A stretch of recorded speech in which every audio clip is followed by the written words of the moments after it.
Okay guys, I'm going to talk about how much prisons have changed. So this isn't a video about old prisons and bridewells, things like that. This isn't a video about prison reformers or the new prison system with the separate system and silent system. This is prisons from 1900, and I'm also going to talk about prisons today and how we treat youth offenders. Okay, so this is very much a modern focus. I'm going to start by talking about prisons before 1947, then I'll talk about prisons after 1947, and then the problems we have in prisons today. So before 1947, from 1900, the separate system and silent system is ended. Okay, it stops. It doesn't work. It's having quite significant mental impact on prisoners. In 1902, pointless work is abolished. In 1922, solitary confinement is ended. You do still get solitary confinement in prisons today. It's called segregation, and it's usually for mental health issues or for protection to prisoners' own sort of physical well-being. But solitary confinement, as locking someone up and keeping them on their own for long periods of time, has ended. Diet, heating and conditions have improved. By 1933 you've got the first open prison. If you don't know what an open prison is, you can Google this, but also I'll just quickly tell you it's a prison where in the morning you get let out of your cell, you have your breakfast and you go off to work in a town or in a factory or whatever, and then at the end of the day you return back to prison. So it's kind of like prison in the evenings and at night, and the idea of this is that it teaches prisoners how to go out and work and be part of society rather than just being locked in their cells.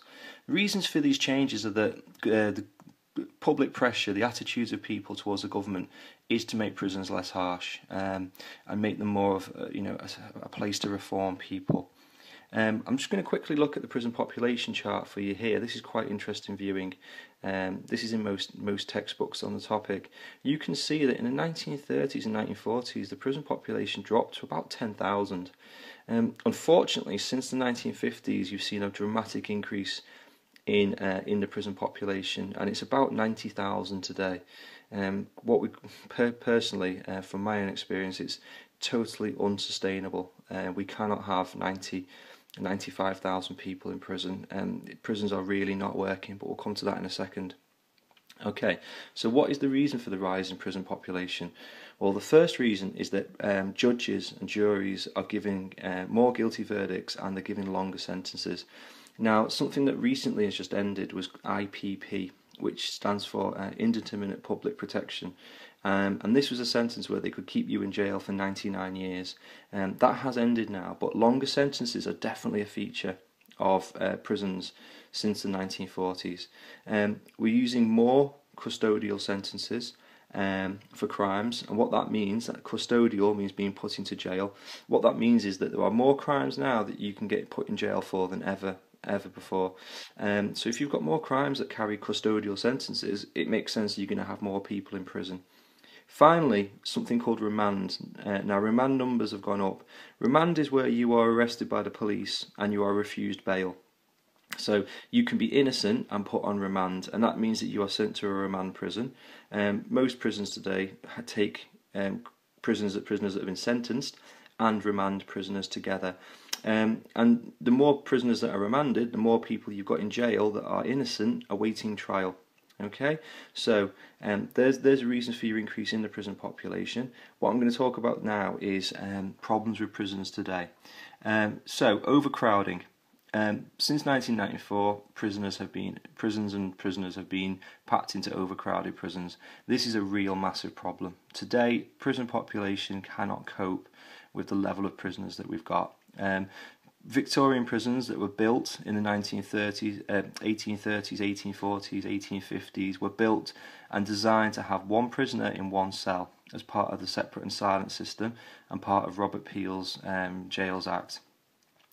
Now these prisons with single cells have 2, even 3 prisoners in there, and so overcrowding is a huge problem, and it has massive impacts on things. There's more violence, there's more drugs, there's more illegal activities going on. Secondly, there's a complete lack of government funding. So prisons have fewer staff. There's an increase in assaults because there is less meaningful activity and purposeful activity, and there's drugs, and in particular things like spice and Subutex are a huge problem in prisons now. Spice is a synthetic cannabis substitute, and Subutex is actually something that heroin addicts can take to stop them from wanting heroin, except some prisoners decided that if you crush it and snort it, it can get you high, and they are huge problems. Increase in assaults is a really bad one, because as you get lose control of prisons, fewer staff want to work in them, and then you have that problem. Education has been a really massive important sort of factor in prisons recently, with most prisoners coming to jail with little education or the ability or no ability to read or write. Education has been a really massive important role. So over half of prisoners leave schools without qualification. Many have no literacy and numeracy skills, and so they cannot gain meaningful employment. So education has been a massive thing to focus on. Okay, so as you can see, prisons right now are in a bit of a mess. What I'll talk about now is youth offenders. I'll just go through this really quickly. So before 1902, juveniles were treated like adults. Okay, if you get a source from the 17 or 1800s, it could be about an 8-year-old being hanged. Okay, from 1902, juveniles were treated just like adults. In 1902, they set up something called borstalls. These for under 18s, and they were kind of like a strict boarding school. Think of a boarding school that you're not allowed to leave, or that kind of thing. And prisoners and juveniles were sent there for 6 months to 2 years. Okay, so a little bit of education, but quite a strict environment. In 1932, they opened something called approved schools, which were like boarding schools for under 15s, and these taught you skills like bricklaying and how to do jobs like take cars apart, that kind of thing. These were shut down in the 1950s. In 1948, they introduced something called attendance centres for 10 to 21-year-olds, where they would do literacy and numeracy, and learn things like how to pay bills, money management, drug awareness courses, those kind of things. And then finally, in 1982, they set up youth detention centres. When they set up youth detention centres, borstalls were abolished. Also, we have what are called YOIs now. That stands for Youth Offending Institutes, and they are basically prisons designed for young offenders.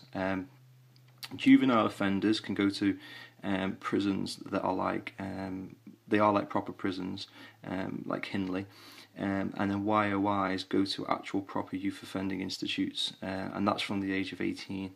And what we've seen with youth offenders since the 1900s is a huge increase in criminality.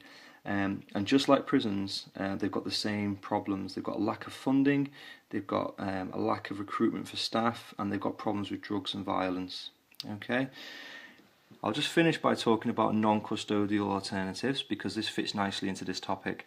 So some of the alternatives that you can get to prison, and these kind of things are getting more and more common because they work. In 1907, they came up with Probation of Offenders Act, and probation means that you meet with someone and they make sure that you are fitting back into society. So it's basically like extended care after prison.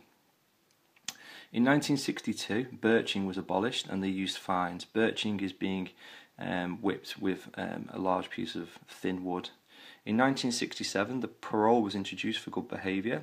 Parole means that you can get out of jail early, and as long as you're a good boy, you don't have to come back to prison. So if you behave yourself in prison, they will let you out early, and then you need to be on your best behaviour. Suspended sentences were introduced. Suspended sentences are where you get sentenced to jail, but you don't have to go. It's on the condition that you keep yourself out of trouble for that period of time. So you can get, for example, a 2-year suspended sentence. You have to keep yourself out of trouble, otherwise, you do one thing wrong, you go to jail. 1972, community service orders were introduced, so unpaid work in the community, that kind of thing. And then in the 1990s, we've got electronic tagging, which you're all probably quite familiar with. And this allows the court and the police to impose curfews on people, keep an eye on them.